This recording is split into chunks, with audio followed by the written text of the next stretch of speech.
Si te gustan mis videos de cursos sobre motores, entonces te invito a suscribirte a mi canal. Además, te invito a dejar tus comentarios para poder saber tus impresiones sobre mi trabajo. Así puedo ajustar el contenido de los cursos cada vez más a tu gusto. Una combustión dentro de la cámara de combustión siempre es una reacción de un combustible que previamente se ha gasificado y precalentado con el oxígeno contenido dentro del aire de admisión. Este proceso se conoce también con el nombre proceso de oxidación rápida. Como vemos en la imagen, una molécula básica de gasolina está compuesta por 8 átomos de carbono, aquí en la imagen azul oscuro, y 18 átomos de hidrógeno, aquí en la imagen de color verde. Los trazos que unen estos átomos de carbono y de hidrógeno se denominan enlaces químicos. Un enlace químico es la fuerza que une a los átomos para formar el compuesto químico, en este caso la molécula de gasolina. Para que se formara un enlace de dos átomos se requiere energía. Significa que cuando estos átomos se unieron o entraron en el enlace, acumularon una gran cantidad de energía en estos enlaces. Esta energía se acumula en estos sitios de enlace como una fuerza de atracción entre los distintos átomos. Cuando el enlace entre los átomos de carbono e hidrógeno se rompe, se libera esta energía. Y esto nosotros vamos a ver que durante la combustión primero se rompen esos enlaces y después estos átomos entran nuevamente en enlace con otros átomos diferentes, formando también compuestos químicos nuevos, pero de menor cadena, por lo cual todavía hay una gran cantidad de energía que queda liberada.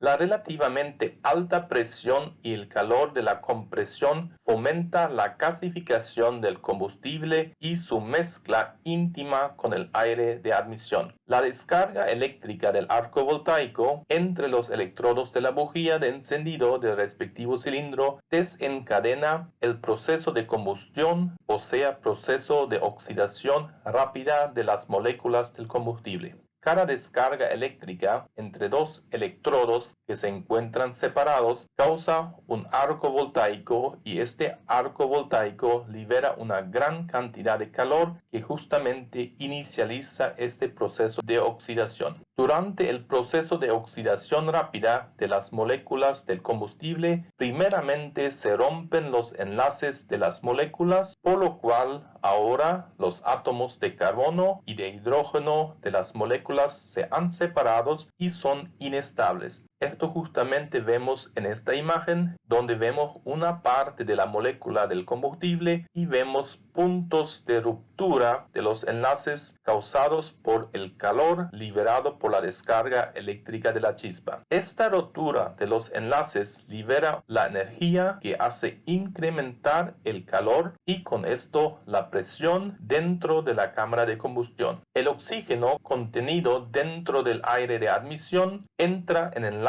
con estos átomos inestables, formando nuevas sustancias de menor longitud de cadena. Una vez que el calor de la descarga eléctrica rompió estas uniones de enlace entre los diferentes átomos de la molécula de combustible, estas moléculas empiezan a reaccionar con el oxígeno contenido dentro del aire de admisión. Justamente por esto, el proceso de combustión se llama proceso de oxidación, porque es una reacción de átomos con el oxígeno formando nuevas moléculas. En esta imagen nosotros vemos un ejemplo de una combustión completa. Esto obviamente es una condición ideal y es teórica, ya que dentro de un motor de combustión nunca va a tener lugar una combustión al 100% completa. En este caso nosotros vemos que los átomos de carbono que se separaron de los otros átomos de carbono y de los átomos de hidrógeno reaccionan con el oxígeno bajo el efecto del calor de la combustión, donde cada átomo de carbono reacciona con dos átomos de oxígeno formando una molécula de dióxido de carbono que también se llama CO2. Por otra parte, los átomos de hidrógeno que se separaron de los átomos de carbono también reaccionan con los átomos de oxígeno y cada átomo de oxígeno reacciona con dos átomos de hidrógeno formando enlaces, formando nuevamente una molécula H2O o agua en forma de vapor. Aquí al lado nosotros vemos una imagen de una composición del aire de admisión. El aire de admisión nada más contiene unos 21% de oxígeno y contiene la mayor parte, más o menos 78% de nitrógeno. Además de eso, contiene algo de vapor de agua, algo de dióxido de carbono y también algo de gases nobles, pero todo en una baja proporción. De esta composición del aire que ingresa durante el tiempo de admisión al cilindro, nada más el oxígeno es el elemento que va a participar en el proceso de oxidación. Las moléculas de nitrógeno en una combustión completa no participan en el proceso de oxidación y pasarían por el motor sin alteración. El proceso de oxidación, además de estos resultados, obviamente produce calor. Nuestros gases de escape resultantes de una combustión al 100% completo al final solamente serían dióxido de carbono, que no es tóxico, pero sí en excesivas cantidades es dañino. También vapor de agua y nitrógeno en forma de un enlace de dos nitrógenos combinados.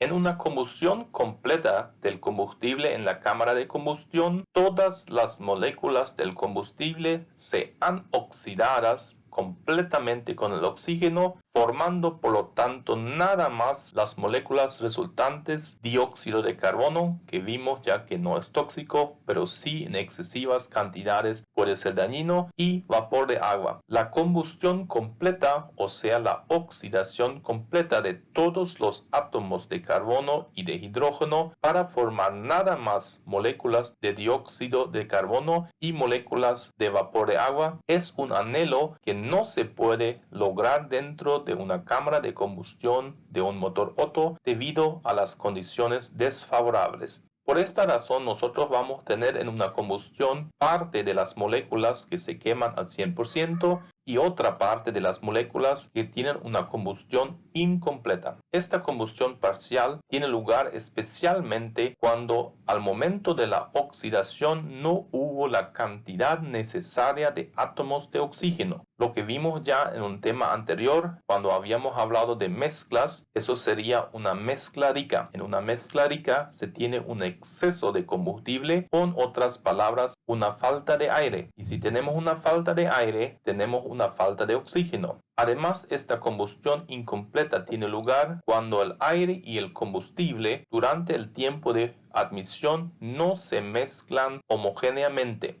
O otra posibilidad es cuando el momento de encendido es inapropiado o cuando la mezcla aún está muy fría. Esta combustión parcial dará como resultado de combustión, además de las moléculas dióxido de carbono y vapor de agua, también moléculas como el monóxido de carbono, CO, no saturadas, y enlaces entre el hidrógeno y el carbono que no se han oxidado al 100%. Ambas moléculas son tóxicas. También a exceso de oxígeno, esto sería una mezcla pobre, ocurre una oxidación incompleta. Como dentro del aire se encuentra además del oxígeno también unos 78% de contenido de nitrógeno, especialmente a exceso de oxígeno, esto es mezcla pobre, debido al alto calor, estas moléculas de N2 se separan y entran en enlace con el oxígeno, formando moléculas de óxido de nitrógeno en diferentes proporciones, pero todas tóxicas. El exceso de oxígeno incrementa instantáneamente la temperatura de oxidación, dando lugar a eventuales combustiones detonantes. En esta imagen vamos a ver una combustión con insuficiente cantidad de oxígeno dentro de la mezcla aire-combustible. Insuficiente cantidad de oxígeno siempre se tiene cuando la mezcla es rica. Como no hay suficientes átomos de oxígeno dentro de la mezcla, un átomo de carbono solamente se combina con un átomo de oxígeno formando una molécula de monóxido de carbono que también se le llama CO. El monóxido de carbono es una molécula extremadamente tóxica. Además, como no hubo suficiente cantidad de átomos de oxígeno, en parte de la molécula de combustible no se rompieron todos los enlaces, así que quedan todavía carbonos enlazados con el hidrógeno que al final salen en los gases de escape como hidrocarburos no quemados o enlaces HC no quemados. Los enlaces HC no quemados o hidrocarburos no quemados son tóxicos y cancerígenos. Siempre y cuando la combustión no es completa, las condiciones entonces no fueron ideales, el nitrógeno entra en enlace con el oxígeno. Recordemos que en una combustión completa, el nitrógeno salía como molécula N2 pasando por la cámara de combustión sin alteraciones. Pero aquí, como las condiciones no son ideales, se rompe esa molécula N2 y se forma una molécula nueva con un enlace entre un átomo de nitrógeno y un átomo de oxígeno que al final forma una molécula de monóxido de carbono, también es tóxica y cancerígena. En esta siguiente imagen vemos una combustión a mezcla aire-combustible pobre. Mezcla aire-combustible pobre significa que se tiene un exceso de átomos de oxígeno dentro de la cámara de combustión y siempre cuando hay un exceso de átomos de oxígeno dentro de la cámara de combustión, eso conduce a un incremento rápido de la temperatura interna dentro de la cámara de combustión. En este caso, como hay suficiente átomos de oxígeno, el átomo de carbono se combina con dos átomos de oxígeno formando la molécula CO2 o dióxido de carbono, que no es tóxica, pero en grandes cantidades es dañina para el medio ambiente. Pero como las condiciones de combustión no son ideales, parte de los enlaces entre el carbono y el hidrógeno de la molécula de combustible no se rompen, resultando entonces dentro de los gases de escape como hidrocarburos no quemados o moléculas HC no quemadas. Además, como las condiciones de combustión no son ideales, se rompe la molécula de N2 y cada átomo de nitrógeno se combina con dos átomos de oxígeno formando una molécula de dióxido de nitrógeno que también es tóxica y cancerígena. Lo que hay que destacar es cuando hablamos del tuning, una mezcla rica es mucho menos peligrosa para un motor que una mezcla pobre. Si nosotros miramos del aspecto gases de escape, es obvio que la mezcla rica es mucho más peligrosa en lo que se refiere a contaminación de lo que es la mezcla pobre. Pero si nos enfocamos a la consecuencia que esta mezcla va a tener sobre el funcionamiento del motor, una mezcla rica tiene pocas probabilidades de dañar el motor, por lo menos no si no es demasiado excesiva. Obviamente, en una combustión a una mezcla aire-combustible excesivamente rica, tenemos parte del combustible que ni siquiera llega a gasificar, por lo cual parte de este combustible no gasificado lava la pared del cilindro y lleva consigo el aceite lubricante de la pared del cilindro, generando a larga vista un daño entre pistón, aros y camisa. No obstante, una relación de la mezcla pobre, especialmente en motores sobrealimentados, puede terminar en breve tiempo en la destrucción del motor, ya que se alcanza temperaturas extremas dentro de la cámara de combustión debido al alto contenido de oxígeno y por consiguiente, como se incrementa toda la temperatura interna de la cámara de combustión, esto lleva a combustiones detonantes y las combustiones detonantes, habíamos dicho ya en otro video, fácilmente rompen la película lubricante entre los cojinetes de casquillo de las bielas y los muñones de cigüeñal. Por lo tanto, las mezclas pobres son mucho más peligrosas en un motor potenciado y hay que evitarlo a toda costa, especialmente cuando ese motor entra en la fase de carga.